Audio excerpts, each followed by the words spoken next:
Pastor, o senhor citou o caso aí de vestir como os chineses, aquele missionário que foi para a China, famoso, né?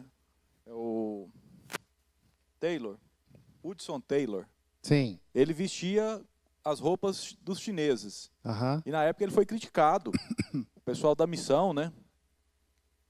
Não sei se é a Inglaterra ou os Estados Unidos. Teve Não gente podia que se misturar a cultura e tal. não Exatamente. criticou, e ele manteve essa decisão para facilitar essa identificação, né?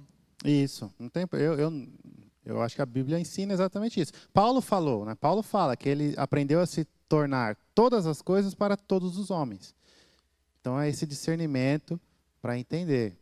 Isso é útil, tá? Só para expandir, para pastores. Eu preciso aprender isso, os pastores precisam aprender isso, e todos aqueles que pregam o evangelho, pregam a palavra com frequência.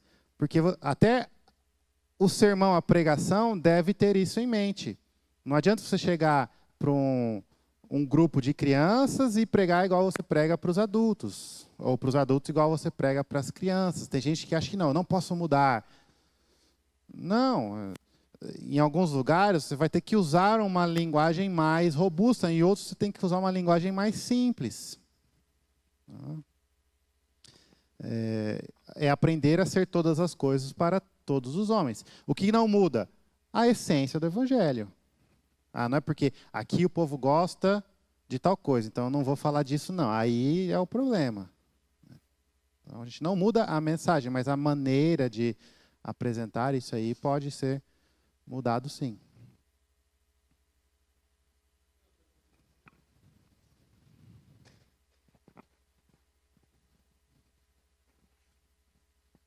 Boa noite.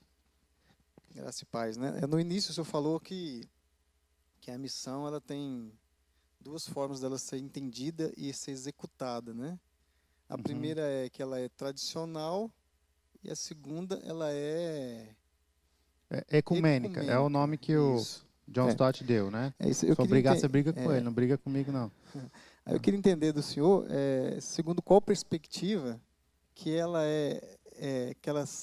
que ela é executada nessas duas visões. Ela qual? É católica? Ela é ortodoxa? Ou ela é um entendimento que circula em todas as formas de fazer missões no mundo, né? Por exemplo, essa visão que o senhor trouxe mais bíblica, ela é uma visão mais presbiteriana ou ela é uma visão mais reformada? Como é que é isso? Ela é mais bíblica. Deveria ser dos presbiterianos, da Igreja Reformada, dos batistas, dos assembleianos. Todo mundo que serve a Jesus Cristo deveria ter essa mesma visão, que é a visão bíblica. Então, é a forma que a gente entendeu. Também a gente tem que tomar cuidado para não achar que aqui nós somos o dono da razão, né? É questão de... A gente argumentou aqui. No final de tudo, eu tentei convencer os irmãos algo que eu estou convencido, mas a gente se resume assim. Mas deveria ser de todas as igrejas. Isso, a gente não está falando aqui de denominação. A gente está falando do entendimento bíblico de missão, né?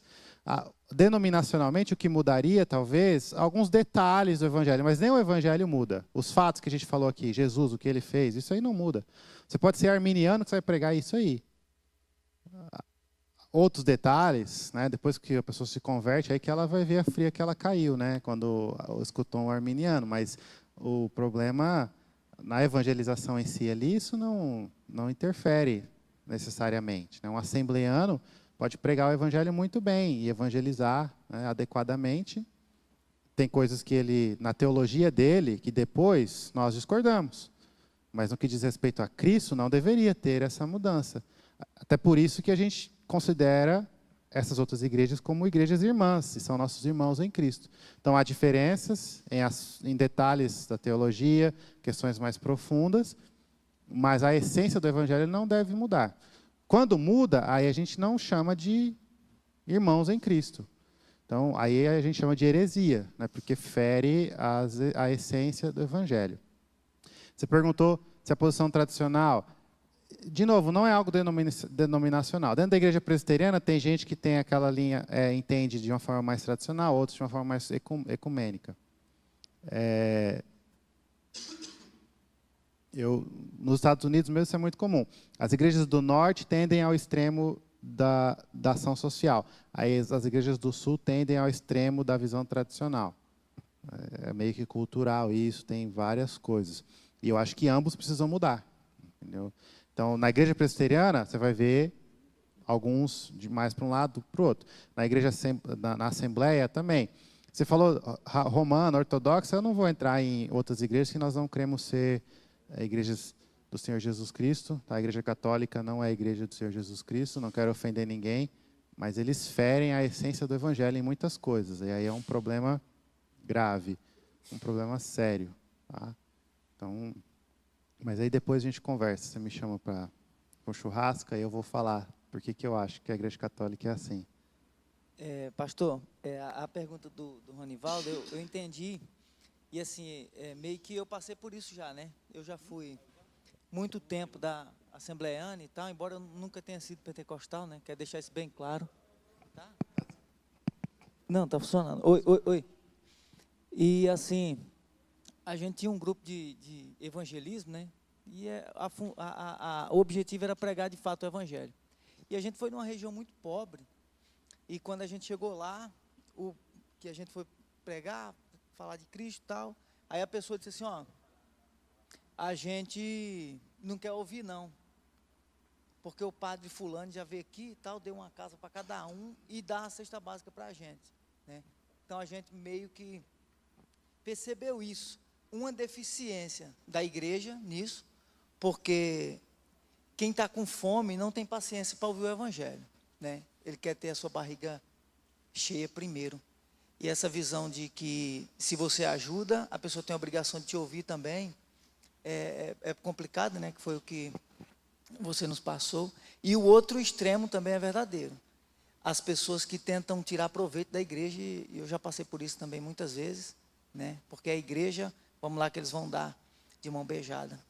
Então, eu acho que a melhor definição é essa, a Bíblia, né? E quando as pessoas tentam fazer um evangelismo ou uma missão, meio que pelo simples fato de assistencialismo, que é a crítica do Iago Martins, né? Então você vai lá, deu o sopão, então você fez, está tudo bem, né? É meio que um catecismo, né? Um espiritismo. Eu vou lá e faço bem e eu estou me sentindo bem. Mas na verdade você não tem relacionamento nenhum com aquela pessoa, você não ajudou-la de fato, né? Não ajudou a pessoa de fato. Então, eu acredito nisso também, que a visão bíblica, e ela quase não é colocada em prática, né? A gente, na maioria das vezes, pensa em várias outras coisas, para depois pensar o que é que a Bíblia, de fato, nos ensina sobre isso. Bons comentários. Realmente aqui a gente está falando da teoria, tá? Na prática, a teoria é diferente, né? Assim que o povo fala. Porque cada situação, cada pessoa, cada dia é uma situação diferente. Então, às vezes, a pessoa nem quer que você conheça ela e gaste tempo com ela só quer o pedaço de pão mesmo e pronto. E se você tenta criar um laço, um vínculo, você vai receber ofensas. Às vezes até sair machucado, né? Então, são problemas. Só outra coisa que me lembrei quando o irmão falou, e tem gente que tira proveito da igreja também, e realmente, verdade. Só que eu acho que isso não deve ser nossa preocupação. Eu sou do ponto de vista assim que Jesus não nos chamou para ser detetives do mundo, não. Quem conhece o coração é Ele, e Ele é justo, e Ele é poderoso, e Ele vai resolver. Se a pessoa só tirou vantagem, está enganando, está tirando proveito, eu penso assim, é problema dela com Cristo, e é pior para ela, né? Então, a gente tem que ajudar. E se você se dispor a ajudar, inevitavelmente, você vai ser tirado vantagem às vezes. Porque o mundo tem pessoas ruins, mentirosas. Aí, Calvino, né, nos ensina que todos são ruins, mentirosos, pecadores. Só que alguns vão usar isso até na hora de receber ajuda e vão tirar proveito. Mas eu acho que isso não deve ser a nossa preocupação, né? eu imagino que de muitos que Jesus alimentou, muitos estavam ali exatamente por causa disso. Só por causa dos sinais, das festas, da ajuda.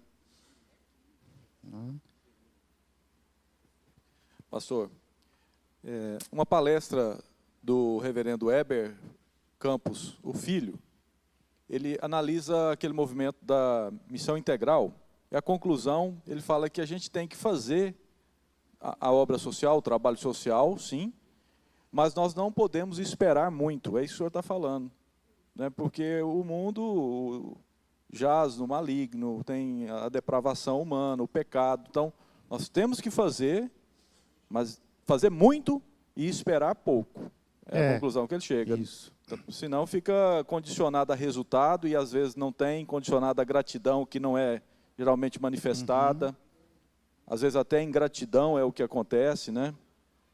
Então a nossa missão, igual o senhor bem resumiu, Exatamente. é evangelizar e amar.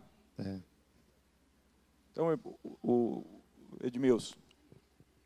Só mais uma pergunta para você. Você sugeria, qual que é a sua sugestão, no caso, para uma igreja evangelizar mais, para a igreja evangelizar mais? No caso, nós, como presbiteriano, acaba que a gente meio que terceirizou esse serviço, às vezes contratando até um evangelista e tal, mas a igreja tem, às vezes, programas para evangelismo, mas ela, de certa forma, é diferente de uma Assembleia de Deus, por exemplo, que parece que eles têm uma pegada mais direta, assim, e a gente não tem isso como natural. Como romper com isso? Boa pergunta. Se você tiver uma resposta simples e eficaz, eu vou levar você lá para a Jussara para ensinar lá também, que a gente está precisando. Mas eu acho que começa no ensino, mudando o nosso entendimento do que é missão. Amanhã a gente vai falar bastante sobre a soberania de Deus e o evangelismo. Eu acho que isso é uma das questões que influencia. Isso, esse livro mesmo que eu usei para... muito bom. Uma teologia que diminui um pouco a soberania de Deus, ela facilita mais o ímpeto evangelístico. Né? Eu preciso pregar porque as pessoas elas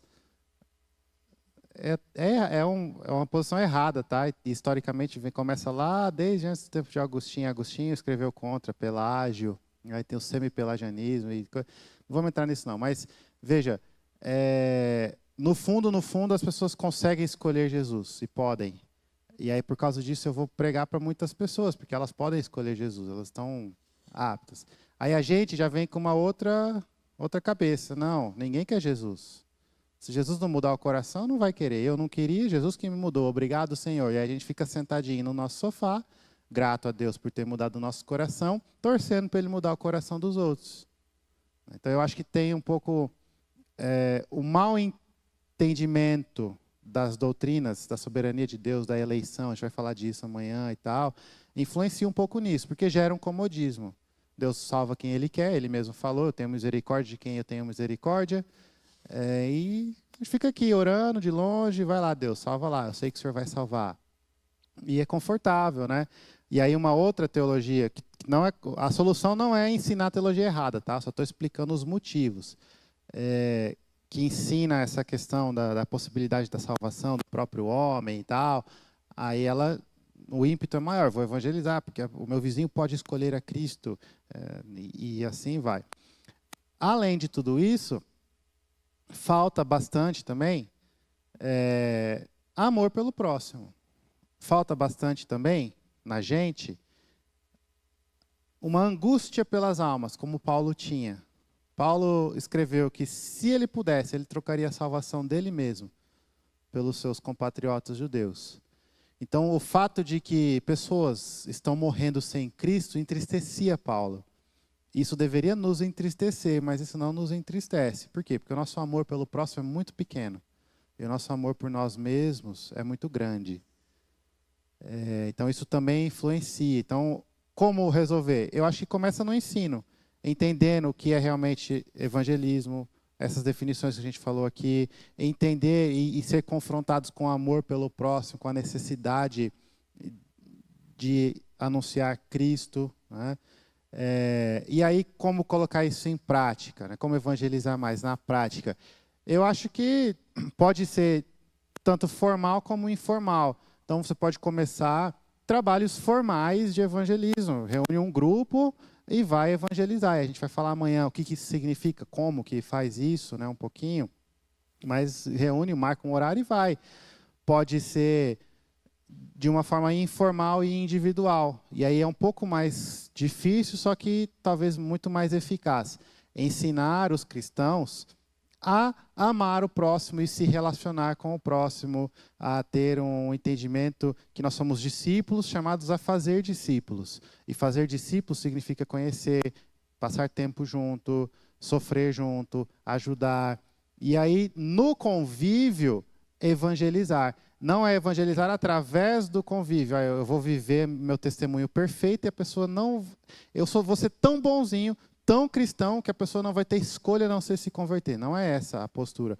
Mas a postura é, através do convívio, no meu trabalho com os meus colegas, oportunidades evangelísticas vão aparecer. É o dia que a pessoa está se sentindo mais triste e ela vai querer conversar comigo e eu vou poder ouvi-la e vou ter a chance de dar um livro para ela ler da Bíblia. Às vezes é isso que eu consegui. Já é uma oportunidade evangelística. Eu não tive tempo de falar de Cristo ainda, mas eu tive tempo de falar, lê esse versículo da Bíblia. Já é uma abertura. Então, só que isso exige o quê? O entendimento de cada cristão que ele é chamado para fazer discípulos. O entendimento de cada um. Então, eu acho que identificar o porquê nós não somos mais evangelistas do que deveríamos é mais fácil do que resolver o problema. Mas para resolver o problema, eu acho que deve começar com o ensino, o entendimento correto e bíblico das coisas, e ser intencional. Ser intencional. Então, situações formais de evangelismo, né, sair mesmo, ir e ir pregando na medida do possível, e também situações informais no dia a dia, ensinando cada cristão a saber isso. Acima de tudo isso, a oração e o clamor pela graça de Deus, que Ele nos transforme e nos faça mais evangelistas ainda, né? Que Ele pode fazer isso. Só que a gente não pode também orar e ficar sentado esperando. Me muda, Deus, me muda. Porque Ele muda através de ações, né? Então, a gente ora, pede e a gente faz algo para Deus nos ajudar a mudar.